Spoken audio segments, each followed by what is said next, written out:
በህይወቴ ብዙ ነገሮችን አይቻለሁ። ብዙ ሽልማቶችንና እውቅናዎችን አግኝቻለሁ። ነገር ግን ዛሬ ልነግራችሁ የምፈልገው አንድ ትልቅና መሰረታዊ እውነት አለ። በማንኛውም የምታደርጉት ነገር፣ በምትሰሩት ስራና በምታልሙት ህልም ውስጥ እግዚአብሔርን ሁል ጊዜ አስቀድሙ። በህይወቴ ያሳካሁት እያንዳንዱ ነገር፣ እያንዳንዱ የደረስኩበት የክብር ማዕረግ በሙሉ በእኔ ጥረት ብቻ የመጣ አይደለም። በሙሉ በእግዚአብሔር ጸጋና ቸርነት የተደረገ ነው።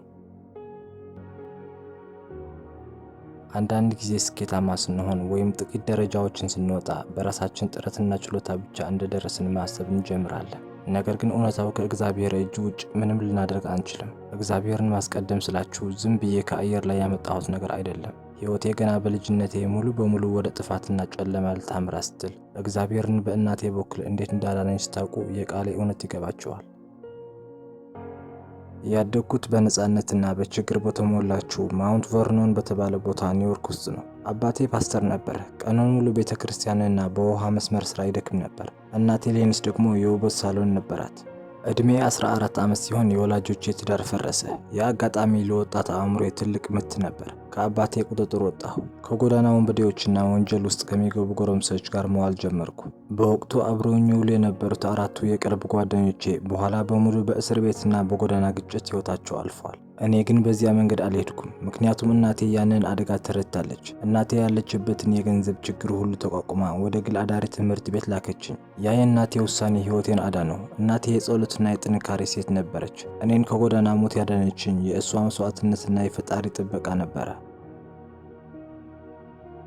ከዚያች የጎዳና ሕይወት አምልጬ ወደ ትምህርቴ ከተመለስኩ በኋላ ነው እንግዲህ በሕይወቴ ትልልቅ ህልሞችን ማለም የጀመርኩት። ነገር ግን ወደ ህልሜ ስጓዝ ትልቁ መመሪያ የነበረው ውድቀትን አለመፍራት ነበረ። ህልሞቻችሁ ስትከተሉ ተስፋችሁንና ዓላማችሁን አታሳንሱ።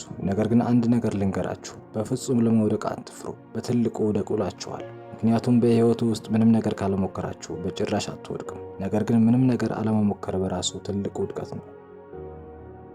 በወጣትነቴ ቦክሰኛ ለመሆን ሞክሬ ነበር። የሕክምና ተማሪ ለመሆን ሞክሬ ነበር። የጋዜጠኝነት ትምህርት ተከታትዬ ነበር። በእነዚህ ሁሉ ውስጥ ተሰናክዬ ወድቄያለሁ። ቶማስ ኤዲሰን አምፖልን ከመስራቱ በፊት 1000 ጊዜ ወድቀዋል። ነገር ግን እያንዳንዱ ውድቀት ወደ ስኬት የሚያደርሰውን መንገድ እያሳየው ነበር። በሕይወታችሁ ስትጓዙ ትሰናከሉ ይሆናል፣ ትወድቃላችሁ፣ ሰዎች ይሰድባችኋል ወይም ያፌዝባችሁ ይሆናል። ነገር ግን አትስጉ። ከወደቃችሁ በኋላ ዋናው ነገር ወደፊት መውደቃችሁ ነው።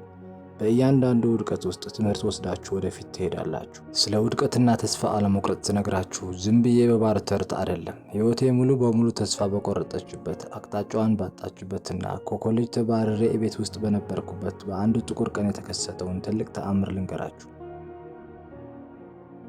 ቀኑ ማርች 27 1975 ነበር። በወቅቱ ከፎርድሃም ዩኒቨርሲቲ በውጤት ማነስ ምክንያት ተባረሬ ነበር። የት እንደምሄድ ምን እንደምሰራ አላውቅም ነበር። የወደፊት ሕይወቴ በጨለማ የተከበበ መሰለኝ።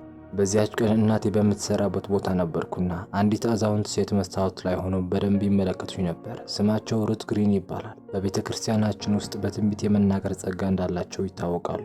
ታዲያ ወደ እኔ መጥተው አንድ ወረቀት ጠየቁኝና እንዲህ የሚል ጽሑፍ ጽፈው ሰጡኝ። ልጄ ሆይ፣ አንተ በዓለም ዙሪያ የምትዞርና በሚሊዮን የሚቆጠሩ ሰዎች በንግግርህና በስራህ የምታስተምር ትልቅ ሰው ትሆናለህ። ይታያችሁ እንግዲህ በወቅቱ እኔ ከኮሌጅ የተባረርኩ ምንም አይነት ተስፋ የሌለኝ ወጣት ነበርኩ። ቲያትር እንኳን ለመስራት አስቤ አላውቅም። እንዴት ሆኖ አልኩኝ። ነገር ግን ያንን ወረቀት በልቤ ያዝኩት። በዚያው ዓመት ቲያትር ጀመርኩና የበጋ ካምፕ ውስጥ በሰራሁት ትንሽ የህፃናት ቲያትር ምክንያት የቲያትር አቅሜን አገኘሁት።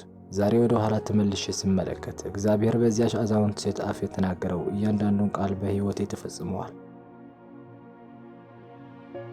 እግዚአብሔር ያዘጋጀላችሁን ያንን ትልቅ ዓላማና ህልም እውን ለማድረግ ግን መመኘት ብቻውን በቂ አይደለም። በሆሊውድ ፊልም ዓለም ውስጥ ለዓመታት ካሳለፍኩት ሕይወት የተማርኩት ሌላው ትልቁ ትምህርት አለ።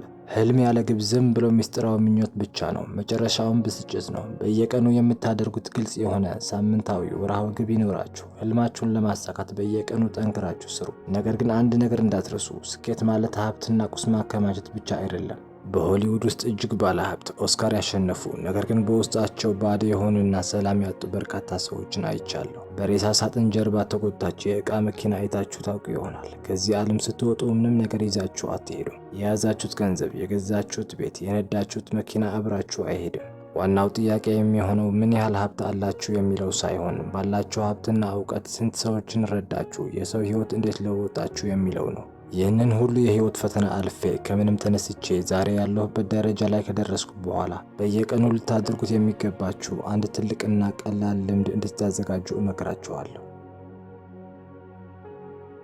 በየቀኑ ማታ ወደ አልጋችሁ ከመሄዳችሁ በፊት ጫማችሁን ከአልጋችሁ ስር በጣም አርቃችሁ አስቀምጡት። ከአልጋችሁ ስር በጣም አርቃችሁ አስቀምጡት። ለምን መሰላችሁ? ጠዋት ስትነቁ ያንን ጫማችሁን ለማውጣት በጉልበታችሁ እንድትንበረከኩ ነው። በጉልበታችሁ ተንበርክኩና እግዚአብሔርን አመስግኑት። ስለሰጣችሁ ህይወት፣ ስለሰጣችሁ ጤና፣ ስለሰጣችሁ አየርና ቤተሰብ አመስግኑት። የእግዚአብሔርን መሪነትን ለምኑት። በቁሳቁስ ብቻ አትመኩ። ምክንያቱም እውነተኛው ሰላምና እውነተኛው ስኬት የሚመጣው ከፈጣሪ ጋር ከሚኖራችሁ ጥልቅ ግንኙነት ነው። አሁን የዚህ ትልቅ ጉዞ መጀመሪያ ላይ ቆማችኋል። ከፊታችሁ ሰፊ ዓለምና በርካታ እድሎች ይጠብቃችኋል። ኑሮን ለማሸነፍ ብቻ አትኑሩ። በሌሎች ሰዎች ህይወት ውስጥ ልዩነትና ለውጥ ለማምጣት ሞክሩ። አስፓየር ና ጀስት ሜክ ኤ ሊቪንግ፣ አስፓየር ቱ ሜክ ኤ ዲፈረንስ። እግዚአብሔር በሁሉም ነገር አስቀድሞ እርሱ ይመራችኋል። ህልማችሁን በጥረትና በጸሎት ደግፉት።